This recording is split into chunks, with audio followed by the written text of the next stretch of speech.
जब तक कश्मीर पाकिस्तान को ना दे दें तब तक अमन खित्ते में नहीं हो सकता। और इस खित्ते का सबसे बड़ा शैतान मोदी है, ये कह रहे हैं महराज गोपाल गिरी। ब्रिगेडियर रिटायर गजनफर अली मेरे साथ मौजूद हैं। यही बात सब कह रहे हैं, लेकिन अहमियत इस बात की है कि पाकिस्तान का जो सबसे बड़ा आस्थान है ब्रिगेडियर साहब, वहाँ के महराज गोपाल गिरी साहब, हंगलाज माता, जो कहते हैं कई लाखों साल पुराना इनका आस्थान है। तमाम जितने भी हिंदू भगवान रहे हैं, बड़ी अहम शख्सियत रहे हैं, उन्होंने वहाँ के चिल्ला काटा है। वहाँ के महाराज कह रहे हैं कि शैतान है नरेंद्र मोदी। सभी कह रहे हैं शैतान है, लेकिन मसला हल नहीं होता। आप क्या कहेंगे, ये जो मजालिम मोदी के हैं और अब उनके जो उनसे ताल्लुक रखने वाले कह लीजिए या उनको मानने वाले जो लोग हैं, जिनके ऊपर वो बेसिकली हिंदुत्व की पॉलिसी चला रहे हैं, पाकिस्तान का सबसे बड़ा महाराज कह रहा है कि ये शैतान है मोदी। जी हाँ, बिल्कुल, बहुत बहुत शुक्रिया फैसल। ये तो पाकिस्तान के अंदर रहने वाले एक बहुत बड़े महाराज, जिस तरह आपने कहा, वो कह रहे हैं। आप दुनिया पूरी को भी तो देख लीजिए ना। हाँ। आप देखिए, इंडिया में रहने वाले प्रोफेसर अशोक नारायण ने पुलवामा के बाद क्या कहा था। उन्होंने कहा था ये तमाम का तमाम फौजियों को मारने का ड्रामा जो है नरेंद्र मोदी और अमित शाह ने रचाया है। अरुंधति राय की किताबें उठा के पढ़े। एक किताब बड़ी पुरानी आई थी, द एंगिंग ऑफ अफजल गुरु।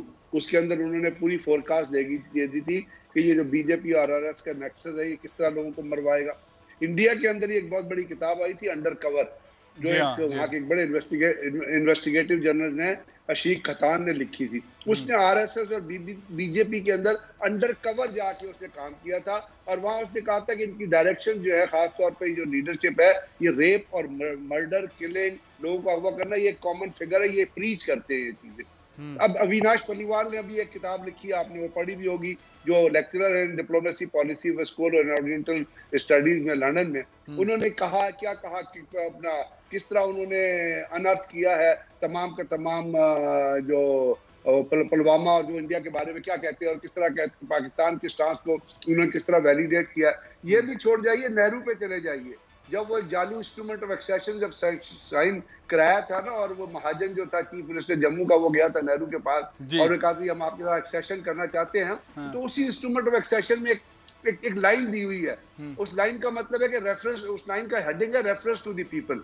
तो उन्होंने रेफरेंस टू द पीपल में कहा था कि कल जब हालात नॉर्मल हो जाएंगे 1947 1948 के बाद कश्मीर है, तो will of the people of the Kashmir will be predominant, बल्कि महाराजा की विल नहीं बल्कि लोगों की विल के मुताबिक। लोग आजकल क्या, ब्रिगेडियर साहब, ये आपने सारा मंजरनामा दिया, किताबों का दिया दुनिया में। असल में मैं ये सोच रहा था, ये जो महाराज हैं, महाराज गोपाल गिरी साहब, पाकिस्तान के इतने बड़े महाराज हैं, सारी दुनिया के अंदर हिंदू इनको मानते हैं।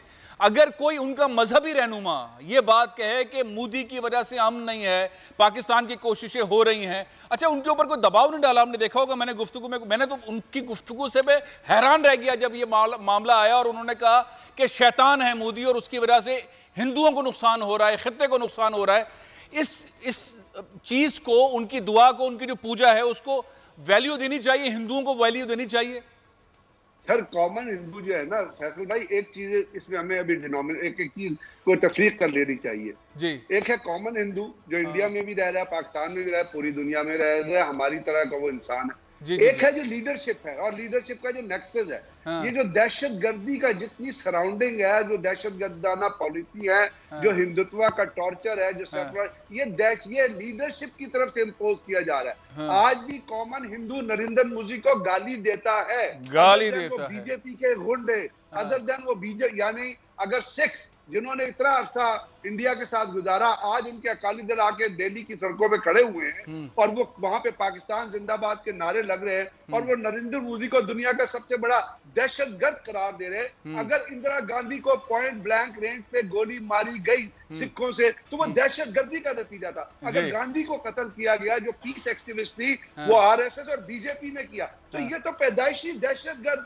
ऑर्गेनाइजेशन भी है। और नरेंद्र मोदी दुनिया का सबसे कमीना और जलील दहशतगर्द है, और ये पूरी दुनिया कह रही है। ब्रिगेडियर साहब, बहुत बहुत शुक्रिया आपका, बहुत बहुत शुक्रिया। असल में महराज गोपाल गिरी साहब, जो कि बहुत बड़े आस्थान के महाराज हैं, उनके वो अल्फाज कि मोदी शैतान है, इंसानियत का बिलीवर नहीं है, वो ये बात बहुत बड़ी थी, उसको डिस्कस कर रहा था। जो कुछ हो रहा है कश्मीर के हवाले से पाकिस्तान भी कर रहा है, लेकिन पाकिस्तान में अंदर सियासत हो रही है, फिर मंडी लगी है। सेनेट का एक वोट 3 करोड़ से 15 करोड़ रुपए तक है। अब आप सोच रहे होंगे 3 करोड़ वाला सस्ता क्यों है और 15 करोड़ वाला महंगा क्यों है। तो बलूचिस्तान असम्बली का जो मेंबर है उसका वोट सबसे महंगा है, सिंध असम्बली का निस्बतन कम महंगा है, पंजाब असम्बली का बहुत सस्ता है, सेनेटर्स के ज़्यादा वोट। अब ये रुकेगा मामला या नहीं रुकेगा। मेरे साथ अजहर सिद्दीक एडवोकेट साहब मौजूद है जिन्होंने एक पिटीशन, एक दरख्वास्त दे दी है इलेक्शन कमीशन को, और फिरदौस शमीम नकवी साहब जो सीनियर रहनुमा हैं PTI के, वो मौजूद हैं।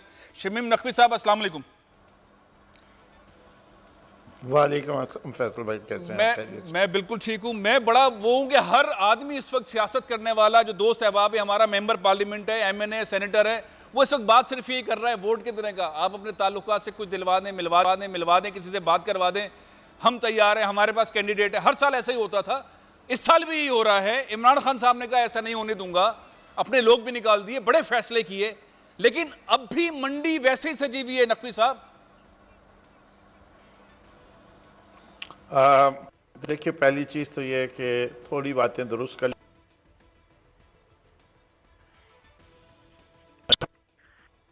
हूँ।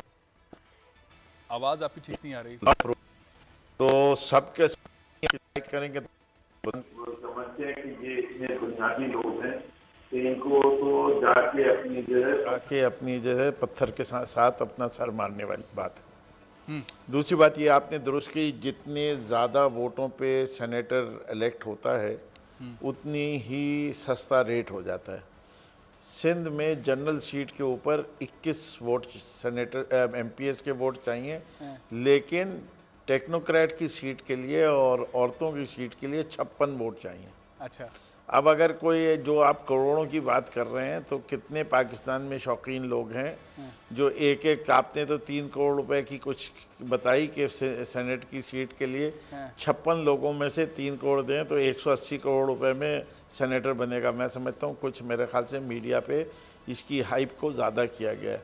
माजी के अंदर जो कुछ हजरात इधर उधर हुए हैं और पिछले इलेक्शन में भी करने वाले पीपल्स पार्टी ही थे, जिसको सिंध के अंदर और हमारे खबरों के लिहाज से एक करोला गाड़ी जो कि उस ज़माने में 17-18 लाख की थी, अच्छा, उस पर वो सौदा हुआ था। एक करोला गाड़ी ले और वोट दे।